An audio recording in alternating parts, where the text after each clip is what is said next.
ఇట్లనను, ఇదిగో ఇశ్రాయేలు సంతతి అయిన జనము మనకంటే విస్తారముగాను బలిష్టముగాను ఉన్నది.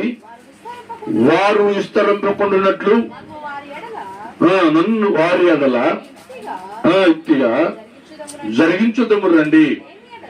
లేని ఎడల యుద్ధము కలిగినప్పుడు కూడా మన శత్రువులతో చేరి మనకు విరోధముగా యుద్ధము చేసి దేశముల నుండి వెళ్ళిపోదురేమో అనెను. కాబట్టి వారి మీద పెట్టిన భారములను వారిని శ్రమ పెట్టుటకు ఎట్టి పనులు చేయించుటకు అధికారులను వారి మీద నియమింపగా వారు పరుల కొరకు ధన్యాదులు నిలవచ్చారు. సీతాము రామచేసును పట్టణములను కట్టిరి. అయినను చాలు, దేవుడికి మహిమ కలుగును గాక. హల్లెలూయా. ఏంటంటే ఈ ఉదయకాల సమయంలో దేవుడు ఆనాడు ఇజ్రాయేల్ ప్రజలతో మాట్లాడాడు. ఈ దినములలో మనతో మాట్లాడుతూ ఉన్నాడు. హల్లెలూయా. ఇప్పుడు మనతో ఆనాడు అపోస్తలుల కాలంలో ఉన్నప్పుడు మోషే ధర్మశాస్త్రం, మోషే నాయకత్వం ఉన్నప్పుడు ప్రభువు వారితో మోషేతో మరి ఇజ్రాయేల్ ప్రజలతో దేవుడు మాట్లాడాడు. ఈ దినములో మనతో ప్రభు మాట్లాడుతూ ఉన్నాడు. హల్లెలూయా. ఏంటి అంటే ఇజ్రాయేల్ ప్రజలట విస్తరించబడుతున్నట, వారు విస్తరిస్తూ ఉన్నారట, వారు దీవించబడుతూ ఉన్నారట, వారు ఆశీర్వదించబడుతూ ఉన్నారట. ఆశీర్వదించబడుతుంటే ఫరో చూశాడు. ఎవరంటే మన యోసేపు. ఆయన చనిపోయిన తర్వాత యోసేపును ఎరగని ఒక రాజు వచ్చాడట, ఫరో రాజు. హల్లెలూయా. యోసేపు తెలవని ఒక ఫరో రాజు వచ్చి ఆయన చూశాడట. వీళ్ళు బానిసలు కదా, ఈ బానిసలు అభివృద్ధి పరచబడుతున్నారు, దీవించబడుతూ ఉన్నారు. కనుక వీరు అభివృద్ధి పరచబడితే, దీవించబడితే వారు యుద్ధయూరులుగా అందరూ మగపిల్లలు బలిష్ఠులుగా బలవంతులుగా పుడుతూ ఉన్నారు. మనమైతే బలహీనులుగా ఉన్నాము. వీరందరూ అధికమైతే, అభివృద్ధి పరచబడితే మనకు శత్రువు ఉన్నారు, శత్రువుతో కలిసి మన మీద యుద్ధము చేసి మన నుండి వారు బయటికి వెళ్ళిపోతారేమో. హల్లెలూయా, హల్లెలూయా అని రాజుకు ఆలోచన వచ్చిందండి. ఎవరికి? ఫరో రాజుకి. ఫరో రాజుకి ఆలోచన వచ్చి ఆ ఆలోచన ప్రకారంగా వారు సైన్యాధిపతిని పిలిచి చెప్తూ ఉన్నాడు, మనం పోదాం రండి. వారు విస్తరించకుండా వారి మీద భారము మోపి, వారి మీద కఠినమైన పనులు పెట్టి, వారు చేస్తున్న పనులు వాళ్ళు హింసించి వారు బలవంతులు కాకుండా బలహీనులు అవుటట్టుగా మనం చేద్దామని చెప్పి అధికారం నియమించారట. దేవుడికి మహిమ కలుగును గాక. హల్లెలూయా, హల్లెలూయా. దేవుడట వారిని ఎంతగా హింసించాలి, ఎంతగా బలహీనపరచాలి, ఎంతగా బలహీనం చేయాలనుకుంటున్నారో దేవుడు వారిని అంచెలంచెలుగా దీవించి అభివృద్ధి చేసి వాళ్ళు బలవంతులుగా దేవుడు చేస్తున్నాడు. దేవుడికి మహిమ కలుగును గాక. హల్లెలూయా, హల్లెలూయా. దేవునితో నీవుంటే, దేవునితో మనం ఉంటే, దేవునితో మనం నడిస్తే నువ్వు బలహీనం పరచవచ్చు, నువ్వు బలహీనుడు కావచ్చు. నీ పక్కన ఉన్నవారు, నీతో ఉన్నవారు నీకు శత్రువుగా ఉండవచ్చు. నిన్ను అభివృద్ధి కాకుండా చేయాలని వారు ఎంతో వేదన చెంది వారి మనసులో కుళ్ళు కుతుంత్రాలు పెట్టుకొని నిన్ను కుగనివచ్చు. కానీ దేవుడు నిన్ను లేపబోతూ ఉన్నాడు. హల్లెలూయా. దేవుడు నిన్ను బలపరచబోతూ ఉన్నాడు. దేవుడు నీ పట్ల అద్భుతమైన కార్యము జరిగించబోతూ ఉన్నాడు. దేవుడికి మహిమ కలుగును గాక. హల్లెలూయా. శత్రువు ఎదుట నిన్ను ఒక గొప్పవాడిగా చేయబోతున్నాడు. శత్రువు ఎదుట కుంగిపోబోతున్నాడు. నీ శత్రువు నిన్ను ఎవరైతే హింసిస్తున్నారో, నిన్ను ఎవరైతే అవమానపరుస్తున్నారో, నిన్ను ఎవరైతే నిందిస్తున్నారో, నిన్ను చూసి ఈర్చబడుతున్నారో వారిని దేవుడు పట్టుకోబోతాడు. దేవుడికి మహిమ కలుగును గాక.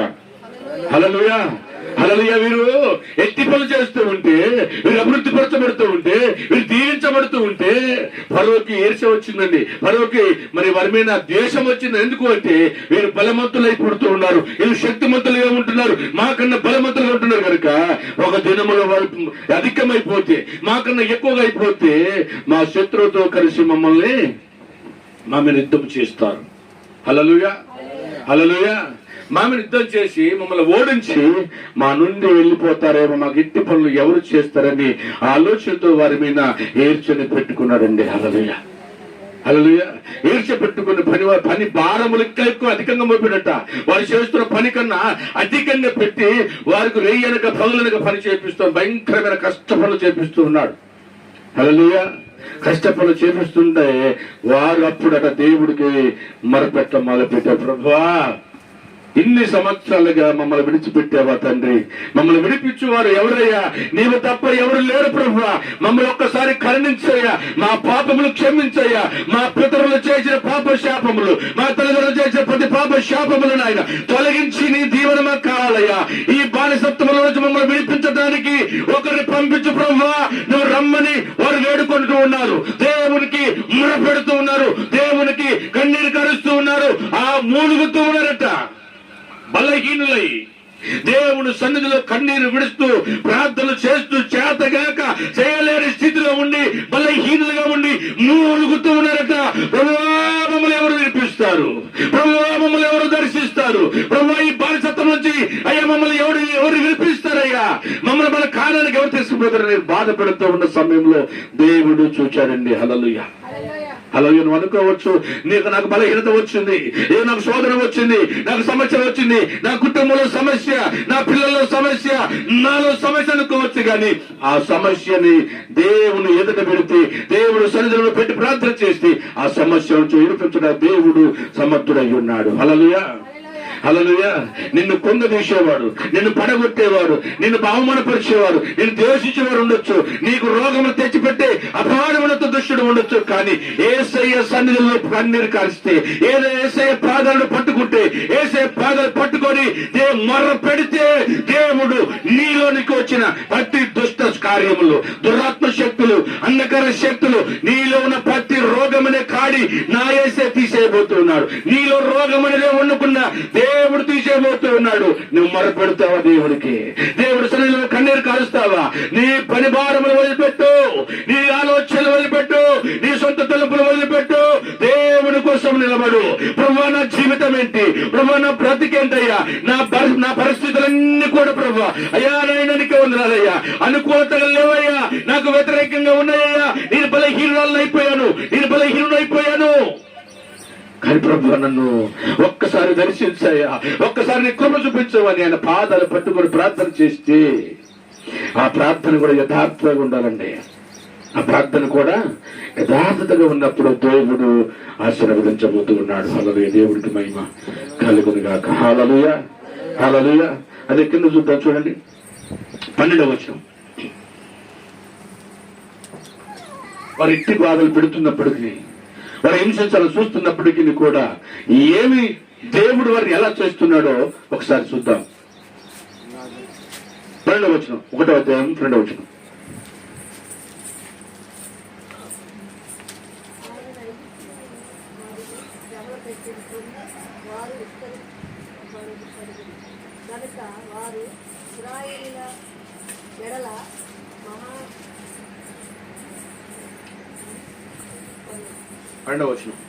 అయినను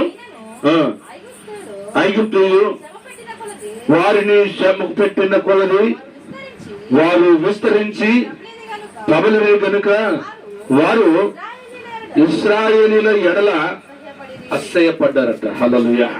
వాళ్ళు ఎంతగా బాధ పెట్టాలనుకున్నారో, ఎంతగా వారు కుంగదీయాలనుకున్నారో, ఎంతగా వారిని బలహీనపరచాలనుకున్నారో, ఎంతగా వారిని బలవంతులుగా కాకుండా, శక్తిమంతులుగా కాకుండా వారి కొంగదీసి పనుల భారంతో వాళ్ళ పనంతా కూడా శక్తిహీనులు, బలహీనులు అయిపోవాలని వారు భారములు పెట్టిన కొలదట వారి మీద ఇసుక చూశారు. కానీ వాళ్ళు ఏమైపోతున్నారో అంచెకు ఏమైపోతున్నారు, ప్రబలుతూ ఉన్నారట, వారు అభివృద్ధి పరచబడుతున్నారట. ఎందుకు పడుతున్నారు తెలుసా? ఐగుప్తీయుల గట్ట అందరు ఆడపిల్లలు పడుతున్నారట. ఇది చాలా విచిత్రంగా ఉందండి. ఐగుప్తులు అందరు ఆడపిల్లలు పడుతున్నారట. ఇశ్రాయేలు ప్రజలకు మాత్రము మగ పిల్లలు పడుతున్నారు. వాళ్ళట బలవంతులుగా ఉంటున్నారట, యుద్ధయూరులుగా ఉంటున్నారా, యుద్ధశూరులుగా కనపడుతున్నారు. వారికి ఆ బలవంతులను చూసి వారు వారవలేని స్థితికి వచ్చారండి. ఎంతగా బలహీనపరచాలన్నా వారు అభివృద్ధి పరచబడుతూనే ఉన్నారు, వారు దీవించబడుతూనే ఉన్నారు. వారు ఆశీర్వదించబడుతూనే ఉన్నారు. అది చూసిన ఫరో ఇక ఆలోచన చేశాడండి. ఆలోచన చేసి అనుకున్నాడు కదా, ఏంటి ఎట్లాగనైనా పురిటిలోనే చంపేయాలి, మగపిల్లల్ని పురిటిలోనే చంపేయాలి, అంతము చేయాలనుకున్నాడు. మగపిల్లలు పుట్టకుండా చేయాలనుకున్నాడు. ఆడపిల్లలు ఉంచాలని ఆలోచన చేసి మంత్రశాలను పిలిచాడట. హల్లెలూయా. మంత్రశాలను పిలిచి మంత్రశాలతో చెప్తాడు, ఇదిగో ఇశ్రాయేలు వాళ్ళు ఎప్పుడు స్త్రీలు ఉన్నారు, ఎప్పుడు స్త్రీలు కన్నప్పుడు మీరు మంత్రశాల కనుక మగ పిల్లగాడు పుడితే పిసికి చంపివేయండి, ఆడపిల్ల పుడితే బ్రతకనియండి అని చెప్పి మంత్రశాలకు చెప్పాడట. హల్లెలూయా, హల్లెలూయా. ఏం చెప్పాడు రాజు? వాళ్ళని అంతం చేయమన్నాడు. మగ పిల్లలు పుడితే చంపేయండి. ఎందుకంటే వీరు అధికమైపోతూ ఉన్నారు, ఎక్కువ జనాంగం అయిపోతున్నారు, అందరూ మగవారిగా పుడుతున్నారు, వారు బలవంతులుగా పుడుతున్నారు కనుక ఆ బలవంతులు లేకుండా చేయాలంటే మగపిల్లలను చంపేస్తే అందరు ఆడపిల్లంటారు మనం చెప్పినట్లుగా ఉంటారనే ఆలోచనతో ఆ పని చేస్తూ ఉన్నాడు. హల్లెలూయా, హల్లెలూయా. మంత్రశాలను వెళ్తూ ఉన్నారట. ఎవరి దగ్గరికి? ఎప్పుడైతే ప్రసవ వేదన పడుతున్నప్పుడు, పొట్టి నొప్పులతో బాధపడుతున్నప్పుడు మంత్రశానికి అది పోయినప్పుడు దేవుడు మరి వారిని నేను దీవించాను, వారిని నేను ఆశీర్వదించాను, వారి పిల్లల మీద చేయి పెడితే నీ అంత మేము ఒక్కరు కూడా ఉండకుండా మిగలకుండా పోతారు. హల్లెలూయా. ఒక్కరు కూడా ఉండరు, జాగ్రత్త అని చెప్పి దేవుడు ఎవరితో మాట్లాడారు? మంత్రశాలతో మాట్లాడట. హల్లెలూయా. అప్పుడు ఏం చేస్తారండి? ఏం చేస్తారు? మనమైతే ఏం చేస్తాం? వారి మీద నీ చెయ్యి వేస్తే నిన్ను చంపేస్తా, ఏం చేస్తాం? వేస్తామా చెయ్యి? నీవు నీ పిల్లలు ఒక్కరు కూడా మిగలరు, అంతమైపోతారు, వారు నా పిల్లలు నేను ఆశీర్వదించాను దేవుడు మంత్రశాలతో మాట్లాడుతున్నట్ట. వారు పూడు చేసి వెళ్ళిపోతూ ఉన్నారు. అలా 2 సంవత్సరాలు గడిచినది. హల్లెలూయా, హల్లెలూయా. 2 సంవత్సరాలు గడిచింది. మగపిల్లలు పుడుతూనే ఎదుగుతూనే ఉన్నారు. ఈలోపు ఫరో వచ్చి తెలుసుకొని మంత్రశాలను పిలిచారు. మంత్రశాలను పిలిచి ఏంటి నేను చెప్పింది మీరేం చేశారన్నప్పుడు వాళ్ళు అంటారు కదా, అయ్యా వాళ్ళు ఐగుప్తు స్త్రీలు లాంటి వారు కాదు, ఎప్పుడు స్త్రీలు చురుకైన వారు, వారి పనులు వారే చేసుకుంటున్నారు, మేము పోగొట్టిన వారు కానీ కంప్లీట్ గా ఆ కార్యక్రమాన్ని చేసుకుంటున్నారయ్యా, మేమేమి చేయలేము అని చెప్పి రాజు చెప్పాడు. హల్లెలూయా, హల్లెలూయా. మంత్రశాలను తేటగా చెప్పారు, మేమేమి చేయలేము, వారు చురుకైన వారు, వారు బలమైన వారు కనుక వారు మేము పోకతులనే కానీ అన్ని కార్యక్రమాలు చేసుకున్న వాళ్ళ కళ్ళ మనం ఎలా చంపగలమయ్యా అని చెప్పి రాజుగారు తప్పించుకున్నారు. హల్లెలూయా. రాజుగారు తప్పించుకుంటే రాజు ఏం చేశాడో తెలుసా? ఇక లాభం లేదని చెప్పి 2 సంవత్సరాల పిల్లల్ని చిన్నపిల్లలు చంపేయాలని ప్లాన్ చేశాడు. హల్లెలూయా. చంపడానికి ప్లాన్ చేస్తే అప్పుడే ఊసకోతకు వస్తున్నారు చిన్నపిల్లలంతా. ప్రతి ఇంట్లో వేదన కలుగుతున్న సమయంలో మోషే ఒక తల్లి, ఆ మోషే 3 నెలల పిల్లవాడు, ఆ పిల్లవాడిని తీసుకొని జమ్మిపెట్టి చేసి ఏటిలో వదిలిపెట్టేది. హల్లెలూయా, హల్లెలూయా. ఏటిలో మోషేని వదిలిపెట్టి చంటిపిల్లని వదిలిపెట్టింది. మరి అక్కనైతే అలా ఉంచింది, మిరియామును కావలిగా ఉంచింది, ఎవరి పనికి వెళ్ళిపోయింది. హల్లెలూయా. తర్వాత ఆ తొట్టి ఇటు పోతుంటాడు, చూస్తూ ఉన్నది. అక్కడ దేవుడు ఎవరంటే ఇశ్రాయేలీయుల నుంచి ఒక వ్యక్తిని వారిని విడిపించడానికి అక్కడి నుంచి ప్రారంభమైంది. హల్లెలూయా, హల్లెలూయా. వాళ్ళు ఎంతగా ఈర్ష్యపడ్డారు, వారు ఎంతగా ఇశ్రాయేలు ప్రజల మీద పగని పెంచుకున్నారు, దేశమును పెంచుకున్నారు. ఆ దేశమును బట్టి వీరు కుంగిపోలేదు, వీరు ప్రబలుతూనే ఉన్నారు. హల్లెలూయా. నీ మీద ఎవరైనా, నీ మీద కానీ నా మీద కానీ ఎవరైనా కావచ్చు ఈర్చపడితే వారికి అంతము కానీ మనకి కాదని. హల్లెలూయా. స్పష్టంగా ప్రభు మాట్లాడుతూ ఉన్నాడు. తెలుసుకొని మారుమనసు పొంది దేవుని బిడ్డలు ఎవరైతే దుష్ట రూపములో, దుష్ట ఆలోచనతో, దురాలోచనతో వారిని కొంగతీయాలి, పడగొట్టాలి, వారిని ఏదో చేయాలనుకుంటున్నారేమో, ఒకవేళ నా దేవుడు ఉగ్రత వస్తే మీరు తట్టుకోలేరు. నా దేవుడు రోషము కలిగిన వాడు, నా దేవుడు శక్తి కలిగిన వాడు, నా ప్రభువు మహిమ కలిగిన వాడు, పరు సైన్యము లేకుండా ఆ ఎర్ర సముద్రంలో ముంచి చంపివేసిన దేవుడు.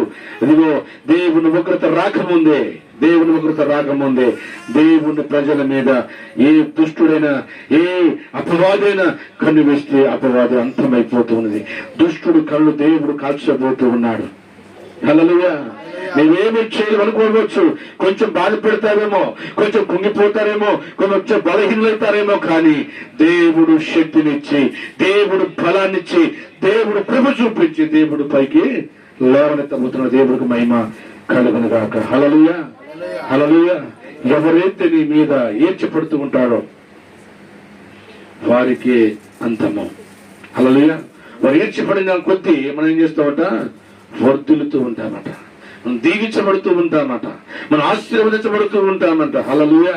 వారు ఏడ్చిపడి మన మీద చేయాలని మన మీద గొడవ పెట్టుకొని తగాద పెట్టుకొని చేసినప్పుడు వారి మీద తగాద పెట్టుకోవటం కాదు, కానీ న్యాయంగా మాట్లాడి దేవుడి సన్నిధిలో ప్రార్థన చేస్తే దేవుడే వారికి ఏది చేయాలో అది ఆయన చేస్తాడు. హల్లెలూయా, హల్లెలూయా. కనుక దేవుడి సన్నిధిలో మనం ఉంటున్న బలహీనత వచ్చిందనుకో, ఈ బలహీనతను బట్టి మనం కుంగిపోవద్దు.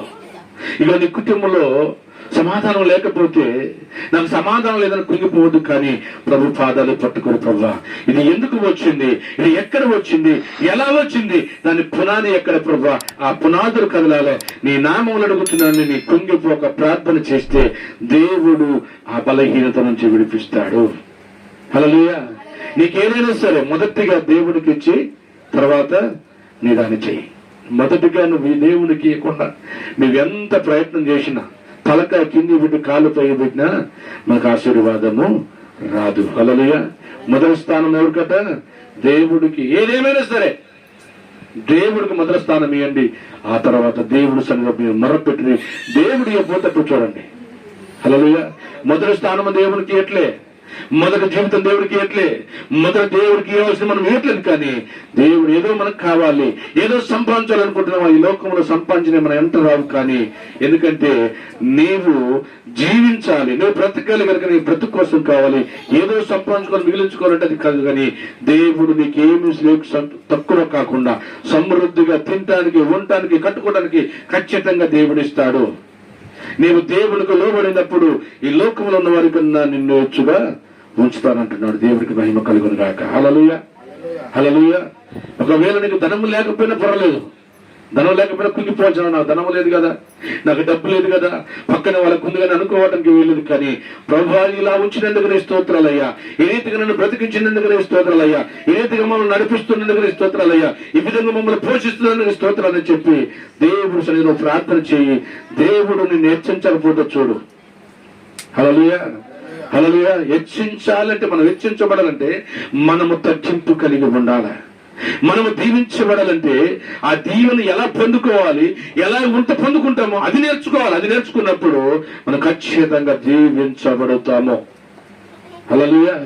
దేవునికి లోబడినప్పుడు, దేవుని మాటకు లోబడినప్పుడు, దేవుడు సన్నిధిలో ఉన్నప్పుడు, దేవుని వెతుకుతున్నప్పుడు నీ హృదయమును చూచిన దేవుడు నీ హృదయ ఆలోచనలంతా కూడా ఆయన ఎరిగాడట. హల్లెలూయా. నువ్వు అనవచ్చు, ప్రార్థన చేసి, అయ్యా నేను ప్రార్థన చేస్తున్నా నాకు ఎందుకు రావట్లేదు, నేను కన్నీరు గరుస్తున్నా నాకెందుకు రావట్లేదు, నేను ఉపవాసం ఉంటున్నా నాకెందుకు రావట్లేదు అనుకుంటున్నావేమో. నీ హృదయంలో ఏదో ఒకటి దేవునికి వ్యతిరేకమైనది ఉన్నది. హల్లెలూయా. ఆ ఒక్కటి లేకుండా తీసివేయి, దేవుడు నిన్ను హెచ్చిస్తాడు. హల్లెలూయా. నీలో, నీ ఇంటిలో, నీ కుటుంబంలో లేకుండా అది కంప్లీట్ గా పోయినప్పుడు దేవుడు ఖచ్చితంగా దీవించేవాడై ఉన్నాడు. మాట ఇస్తే మాట తప్పేవాడు మన దేవుడు కాడు. హల్లెలూయా. మహిమ కలిగిన వాడు, మహోన్నతుడు, సర్వశక్తి కలిగిన దేవుడిని మనము కలిగి ఉన్నాము. ఇదిగో చూడండి, ఐగుప్తుల వారిని ఏం చేశారట, ఏం చేశారు, అభివృద్ధి పరిచాడు, దీవించాడు, అన్ని విషయాలు కృప చూపుతూ వస్తూ ఉన్నారు. వారు మొరపెట్టగా మొర విన్న దేవుడు మోషే ద్వారాగా ఐగుప్తుల నుంచి వారిని బయటికి విడిపిస్తూ ఉన్నాడు. హల్లెలూయా, హల్లెలూయా. అనుకుంటున్నారు వాళ్ళు, యోచిపడుతున్నారు. వాళ్ళు మోషే వచ్చాడు, ఫరో దగ్గరకు వచ్చి, అయ్యా మా దేవునికి మేము ప్రార్థన చేయాలి, మా దేవుడు రమ్మంటున్నాడు, మేము వెళ్ళాలి అన్నప్పుడు ఫరో అంటాడు కదా, మీరు పోవటానికి వాడు ఎవడే, యెహోవా ఎవడు, యెహోవా ఎవడంటాడు. ఆ మాటను పట్టుకున్నాడు దేవుడు, యెహోవా మాటను పట్టుకున్నాడు. ఫరో హృదయమును కఠినపరుచుకుంటూ వచ్చాడు. అద్భుతాలు చేసి, 10 అద్భుతాలు చేసిన, ఎన్ని అద్భుతాలు చేసినా అద్భుతం జరిగినప్పుడు తట్టుకోలేక మోషేని బతిలాడతారు, మళ్ళా ఎవరిలాగానే ఉంటాడు. ఎందుకు అంటే దేవుడి అతని హృదయమును కఠినపరిచాడు. ఎందుకో తెలుసా? యెహోవా ఎవడోడు? మోషే చెప్తే మా దేవుడు యెహోవా ఉన్నవాడు అనేవాడని చెప్తే యెహోవాను ఆరాధించాలి, మా ప్రజల్ని దేవుడు వదిలిపెట్టమని మేము పోయి ఆరాధన చేసి రావాలంటే మీరు వదిలిపెట్టకుండా ఉంటారు. హల్లెలూయా. ఒక అద్భుతం చేసినప్పుడు అందరుగా మీరు పురుషుల వరకు పోండి, అందరిని ఎడనీయమంటాడు. హల్లెలూయా. పురుషులు పోతే ఏమైపోతుంది? అడిగిపోయి మళ్ళా స్త్రీల కోసం రావాలి కదా. అట్లా చెప్తుంటాడు. మా దేవుడు ఒక్కడిని కాదు, కుటుంబముతో పోవాలి. మాది ఏది ఒక్కడిక్కడ ఉండడానికి వెళ్ళలేదు. సమస్తము దేవుడి సన్నిధికి పోవాలి, సమస్తము దేవుడి సన్నిధిలో ఉండాలి. అప్పుడు మా దేవుడు ఈనేవాడు, ఆలకించేవాడు. కనుక మేమందరము పోవాలని చెప్పి ఫరోని అడిగినప్పుడు ఫరో వినకుండా మరి వాళ్ళని ఇబ్బంది పెడుతూ ఉన్న 10 అద్భుతాలు చేశాడు. అద్భుతం చేసిన వారు వినలేదు. లాస్ట్ కి మొదటి సంతానాన్ని ఏం చేశాడట? సంహారపు దూతను తీసుకొచ్చి హతము చేశాడు. హల్లెలూయా. మనకందరూ తెలిసిన విషయమే. ఎందుకంటే వాడు యెహోవా ఎవడు అన్నందుకు దేవుడు అతన్ని సర్వనాశనం చేయాలనుకున్నాడు. దేవుని ప్రజల్ని ఇబ్బంది పెట్టినందుకే, దేవుని ప్రజల్ని దోషించినందుకే, వారిని బాధలు పెట్టినందుకే, యెహోవా ఎవడన్నందుకే దేవునికి రోషము కలిగిన వాడు గనక ఫరో సైన్యము లేకుండా హతము చేయాలనుకున్నాడు. అదే విధముగా ఫరో సైన్యము ఎక్కడైపోయిందంట? సంహారపు దూత వచ్చి మొదటి సంతానం తీసి నువ్వు ఉండదు, ఏమి కంప్లైంట్ ఉండదు.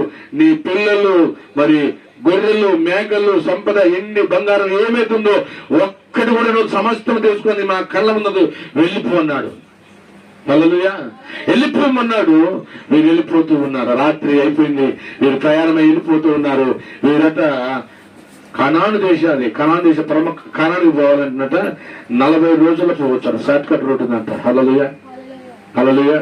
ఇప్పుడు కోవిడ్ పోవాలంటే చక్కగా పోతే ఎంత పట్టిందని గంట పట్టింది, అంతేనా? అంతే కదా. ఇట్లా పోకుండా సూర్యాపేట పోయి సూర్యాపేట నుంచి ఎదురు వస్తే ఎట్లా పట్టింది? అట్లాగనే వీరు ఈ 40 రోజుల్లో పోతే వీళ్ళ గుణం తెలుసు దేవుడికి, ఉదయంతరంగా తెలుసు కనుక వారు పోయి మరలా తిరిగి వస్తారనే ఆలోచనతో ఎర్ర సముద్రం వైపు నడిపించాడు. హల్లెలూయా.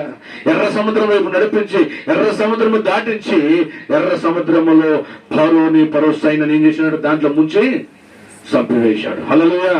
ఒక దినము వస్తుంది అనుకోవచ్చు, నేనేమి చేసినా నాకేమి కాటగనుకోవచ్చు, కానీ దేవుని ప్రజల్ని, దేవుని సేవకుల్ని, దేవుని బిడ్డల్ని ఎవడైతే దూషిస్తాడో, ఎవడైతే వేధిస్తాడో, ఎవడైతే ఇష్టపు చూపిస్తాడో దేవుడు ఒక దినములు పట్టుకుంటాడు, ఒక దినంలో అంతం చేస్తాడు. అంతము రాకముందే నీ హృదయం మార్చుకో, అంతము రాకముందే నీ మనసు మార్చుకో, అంతము రాకముందే నువ్వు దేవుని వైపు తిరుగు. దేవుడు నిన్ను దీవిస్తాడు, దేవుడు నిన్ను ఆశీర్వదిస్తాడు. కనుక దేవుడు సన్నిధిలో దేవుని సేవకుడిగా మనం చేస్తూ ఉన్నాను. దేవుని కోసము మొదటి స్థానం ఇచ్చి దేవుని ఆరాధించి దేవుడిచ్చే ఆశీర్వాదము మనం పొందుకోవాలని దేవశనుగా మనవి చేస్తున్నాం. దేవుడికి మహిమ కలుగును గాక. హల్లెలూయా. హల్లెలూయా. హల్లెలూయా. ఇప్పుడు మనం ఏం చేయాలి చెప్పండి? ఏం చేయాలి? మొదటి దేనికి ఇవ్వాలి? ప్రార్థన చేద్దాం. ఇస్తున్నామా? ఇచ్చినట్లే ఉంటున్నామా? నేను నిజంగా చెప్తున్నా, దేవుడిని ప్రేమతో చెప్తున్నా, దేవుడిచ్చిన కృపతో చెప్తున్నా. దేవుడికి నువ్వు మొదటి స్థానం ఇస్తే ఖచ్చితంగా దేవుడు లేవనెత్తుతాడు, నేను ఆశీర్వదిస్తాడు. దేవునికి చోటు ఇవ్వకుండా, దేవునికి లోబడకుండా సొంత నిర్ణయముతో ఎన్ని పనులు చేసిన దానికి ఆశీర్వాదము అస్సలు మాత్రం కూడా ఉండదు, రాదు కూడా. ఎంత ప్రయత్నం చేసినా, ఎంత ఏడ్చినా, ఎంత ఉపవాసం ఉన్నా, ఎంత కన్నీరు కాసినా ఇది ఏమైపోతుందంటే వ్యర్థమైపోతుందట. హల్లెలూయా. హల్లెలూయా. ఎందుకంటే ముందు ఆయన మాట వినాలి, ఆ తర్వాత మనం అడిగితే ఆయన ఇస్తాడు. హల్లెలూయా. తన కుమారుడు చేపను అడిగితే పామునిచ్చునా అంటున్నాడు, రొట్టెని అడిగితే తన కుమారుడు రాతినిచ్చునా అంటున్నాడు. రాయినిచ్చేవాడా? ఆయన ఏమి అడిగితే అది ఇచ్చేవాడై ఉన్నాడు. నువ్వు అడుగు నేను ఇస్తాను, నువ్వు వెతుకు నేను దొరుకుతానంటున్నాడు. కానీ ఆయనకి మన హృదయాన్ని ఇవ్వట్లేదు, ఆయనకి మొదటి స్థానం ఇవ్వట్లేదు. కనుక మనం ఎలాగ దీవించబడతాం, ఎలాగ ఆశీర్వదించబడతాం? హల్లెలూయా. చూడండి, వాళ్ళు కనాను దేశానికి ప్రయాణమయ్యారు. వారి హృదయం కరెక్ట్ లేదు, వారి హృదయం సరిగా లేదు. దేవుడు మళ్ళలేక ఎంతమంది అంట? 5,000 మంది 5 లక్షల మంది ఎంతట 5 లక్షల మంది కాలు బలమునగా యుద్ధం చేయవారు యవనస్తులు 5 లక్షల మంది యవనస్తులే. యవనస్తులు 5 లక్షల మంది అయితే చిన్నపిల్లలు ఎంతమంది, పాలు తాగే పిల్లలు ఎంతమంది, మరి ముసలి వాళ్ళు ఎంతమంది, అలా స్త్రీలు ఎంతమంది, వీళ్ళు మొత్తం లెక్క వేసుకున్న 30 లక్షలకు అంచనా కట్టారు. ఈ 30 లక్షల మంది కానాను ఐగుప్తులోంచి ప్రయాణమయ్యి అరణ్యంలోకి వెళ్ళారు. అరణ్యంలోనే అర్థమైపోయారు, ఒక్కరు కూడా కానాను చేరలే. హల్లెలూయా, హల్లెలూయా. ఈ 30 లక్షల మంది ఈ 40 సంవత్సరాల్లో అరణ్యంలో చచ్చిపోయారు. ఎందుకు చచ్చిపోయారంటే దేవుని మాటికి లోబడక, దేవునికి విధేయత చూపించక, దేవుని చిత్తము చేయక అరణ్యంలో చనిపోయి కానాను దేశం పోకుండా చనిపోయారు. మోషతో సహా చనిపోయారు. దేవుడికి మహిమ కలుగును గాక. హల్లెలూయా. నీ జీవితం నా జీవితము మనం పరమ కానానికి పోవాలంటే మన ప్రయాణం ఏడన్నామో తెలుసా? అరణ్యములో ఉన్నాము, ఎడారిలో ఉన్నాము. ఈ ఎడారి జీవితంలో నుంచి మనం బయటికి రావాలా? హల్లెలూయా. ఈ అరణ్యంలో నుంచి మనం బయటికి రావాలంటే దేవుడు సన్నిధిలో మనము ఎలా ఉన్నారంటే రోషము కలిగిన వారిగా, శక్తి కలిగిన వారిగా, ప్రభు కోసం నిలబడాలి, ప్రభు కోసం ప్రాణం పెట్టేవారిగా ఉండాలి. అప్పుడు దేవుడు ఈ అరణ్యములో నుంచి బయటికి తీసుకొస్తాడు. హల్లెలూయా. అరణ్యం అంటే అడారి కాదు, కానీ లోకమైన సముద్రంలో మనం ఉంటున్నాము. ఈ సముద్రంలో నుంచి బయటికి రావాలంటే అనేక మంది ఎదురవుతుంటారు, అనేక మంది వస్తూ ఉంటారు, అనేక మంది పోతూ ఉంటారు. వారు చెప్పుతున్న మాటలు, వారి ఆలోచనలన్నీ కూడా చెబుతున్నప్పుడు మన ఆలోచనలు తొలగిపోకుండా, మన తలంపులు తొలగిపోకుండా మన నిరీక్షణ యేసు వైపు ఉంచి మన విశ్వాసాన్ని ప్రభు మీద పెట్టి, ఇవి నా దేవుడు ఉన్నాడు, నువ్వెన్ని చెప్పినా నేను వినను, నా దేవుడు నాకు సమస్తం ఇచ్చేవాడు, సమస్తము చేయవాడు. రోగం మోసిన ఆయన స్తోత్రము, రోగం తీసివేసిన ఆయన స్తోత్రము, ఆశీర్వదించిన ఆయన స్తోత్రము, ఆశీర్వదించకపోయిన స్తోత్రం అని దేవుడు సన్నిధులను యథార్థత కలిగి ఉంటే దేవుడు నిన్ను లేవనెత్తబోతూ ఉన్నాడు. ఇది సత్యము.